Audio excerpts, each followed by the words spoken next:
There's a Patek Philippe on the glass counter in front of you. $340,000. The salesman already knows who you are, not your face, your account. He slid it out of the case himself, no gloves, which is its own kind of signal. You could buy it in 4 minutes with your phone. You look at it for exactly 6 seconds. Then you say, "Not today," and walk out. And he doesn't understand. And honestly, for a long time, neither did you. This is the part nobody warns you about. Not the money, the silence after it. You are 39. 3 years ago, you sold your company for $210 million.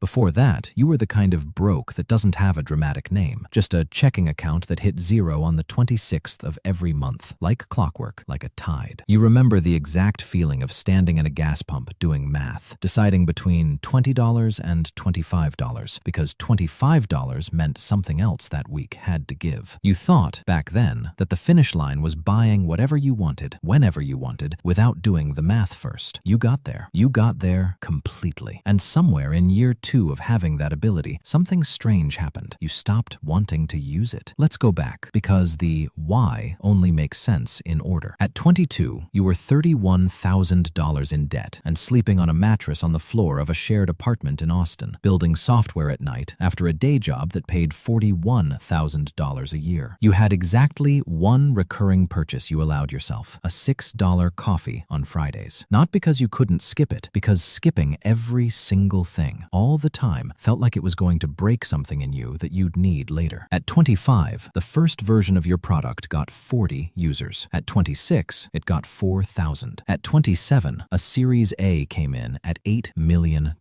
and you bought your first non-necessary thing in your adult life, a $340 jacket. You remember standing in the store holding it, your hands actually shaking, and thinking, this is what people mean when they say money is emotional. It is never just the number. By 31, you had a real company, real revenue, real payroll, 60 employees who were depending on decisions you made at 2 a.m. You still drove the same car, not for a story, because buying a new one felt like tempting something, like the universe was watching for the exact moment you got comfortable so it could take it back. At 34, an acquisition offer came in. You turned it down. Too low, and also, you weren't ready to find out who you'd be on the other side of a number that large. That's the part people don't say out loud. Turning down money isn't always about the money. Sometimes it's about not being ready for the question the money is about to ask you. At 36, a second offer came in, higher, and this time you said yes, and the wire cleared on a Tuesday, and $210 million